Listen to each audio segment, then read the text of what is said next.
One of the amendments in the Constitution says that there will be a separation between church and state. A lot of people are saying they want to see more church in state. I do. I think so. So certain parts of the Constitution, take it or leave it. Yeah. So I believe fully in the Constitution. But I still Just don't- not that particular thing. They need church, or we need less government in our schools and more church in our schools, I think. More church in our government's state. gonna- Christian nationalism is having quite the moment in Trump's GOP, isn't it? But it seems like some of Trump's supporters have never really stopped to think what it'd mean for the country. Don't let anybody tell us that this is not a Christian country. It is. Is a Jewish person going to burn in hell? Yes or no? Yes or no? You just have to answer yes or no. DeVrom's Jewish. Is he going to burn in hell? I'm right here. Jesus said, I am the way and the truth and the life. So yes. So which one? You're saying yes?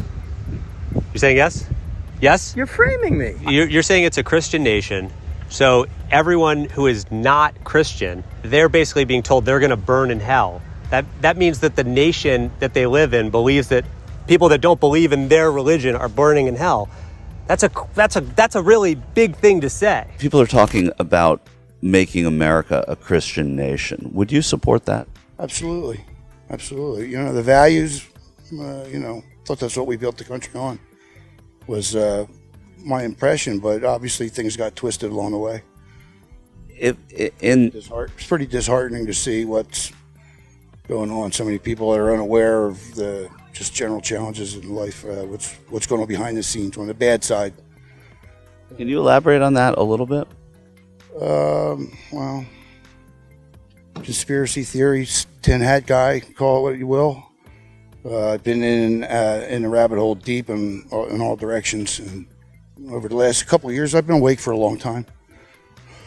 Excuse me, but deep in the rabbit hole, verifying incidentals, looking at videos, checking backgrounds, doing homework. You have to vet everything, and I was never a real church kind of guy, but in the last couple of years, I've gotten real spiritual. In here, you have to get with yourself. What happens to people who are not Christian in this country, who are atheist, who are Jewish, who are Islamic? If America is religious freedom and there is a sort of a mandate for Christianity in America, what happens to that? Repeat the question. I'm sorry. What do we say to our Jewish brothers and sisters if we're saying we have a Christian nation? I wouldn't necessarily even call it pushing Christianity, or I don't even go there. I'm like, I am what I am. So knowing that gives me my spirituality. So that's a worldwide thing. That's not Islamic. That's not Hebrew or Jewish or German or any other. It's humankind. In my book, that's kind of how things sort of seem to work, if you're paying attention. The usual MAGA suspects keep talking about the mythical persecution of Christians in America while advocating for the very real discrimination of people who don't pray the way they do. If there really is this separation of church and state like they believe it means, well, then what is Ilhan doing with her hijab on? I mean, why is she able to go in there with that? I mean, why aren't they shouting that from the rooftops, separation of church and state? And this threat to democracy has made its way to Congress. I mean, my colleague, Representative Marjorie Taylor Greene, has said, quote, Christian nationalism is actually a good thing. It is an identity that Republicans need to embrace, and I am being attacked by the godless left because I said I am a proud Christian nationalist, end quote. My colleague, Representative Lowen Boebert, said, quote, the church is supposed to direct the government.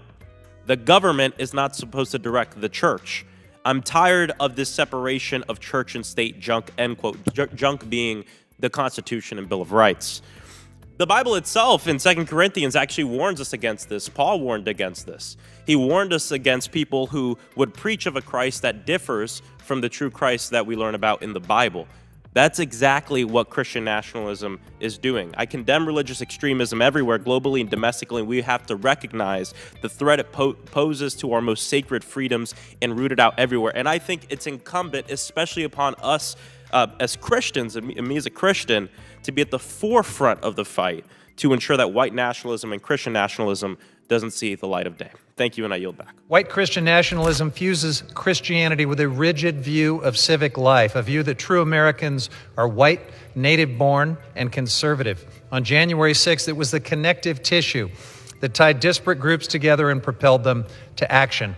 It's infecting our government, from members of Congress and top officials in the previous administration to the wife of a Supreme Court justice whose messages to the president's chief of staff leading up to the insurrection smacked of white Christian nationalism. Thankfully, good Americans, people of faith and non-believers, are standing up to this violent ideology. Obviously, Trump is using his newfound faith to court white evangelical Christians, but it's pretty gross how willing these so-called Christians are to get behind such an obviously terrible guy. A guy who has committed every sin the Bible mentions, and many it wasn't creative enough to predict. A guy who has worshipped money above all else and whose charity is limited to a handful of scams. A guy who covets like it's a reflex and covets nothing more than every woman he sees, wife or wives be damned. A guy who cares so little about Christianity that in the nearly decade that he's pretended to be a Christian, he hasn't taken the 5 minutes necessary to memorize a quote from the Bible so he can at least convincingly pretend to have read it. Despite all of this, they support him, they love him, they worship him. White Christian nationalism is how Trump won back in 2016. It's a dangerous and well-funded ideology that threatens to upend democracy and destroy the foundational separation of church and state. And while it might be ironic that its best weapon to achieving that goal is a sinful atheist like Donald Trump, at the end of the day, they might not care, because they're closer than ever to achieving their actual goals.